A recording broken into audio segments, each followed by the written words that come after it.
In today's video, I'm going to teach you how to create sub-customers in QuickBooks online. Sub-customers let you organize work under a main customer, like tracking jobs, locations, or departments, all within one parent account. This keeps your reporting clean and makes billing much clearer.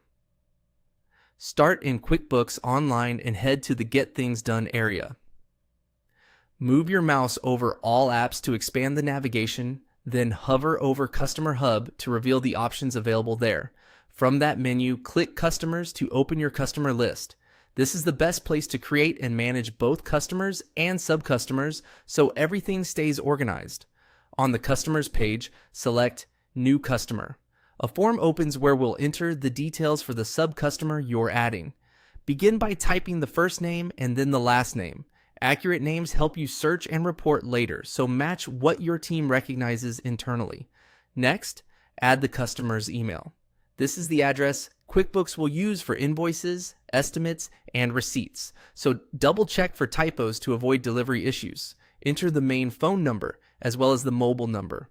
If the contact prefers calls at one number and texts at another, capturing both. Here helps your team reach the right person quickly. Consistent formatting, like including the country code if you work internationally, also prevents confusion. Now, turn this record into a sub-customer. Click the option labeled Is a Sub-Customer. This tells QuickBooks to link this record under a parent customer for reporting and organization.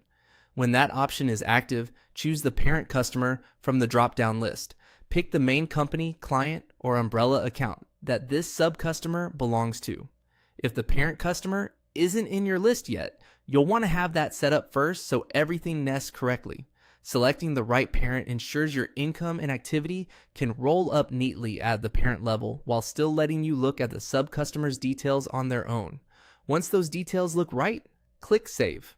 QuickBooks will add the new sub-customer to your list. You should now see it grouped beneath the parent customer, which confirms the relationship has been set correctly. A couple of quick tips as you wrap up. Make sure you have the appropriate permissions to add customers if you're part of a larger team, and keep your naming consistent so your reports remain clear. That's it. Your sub-customer is ready for use in invoices, estimates, and reports, all tied back to the parent for clean, organized bookkeeping.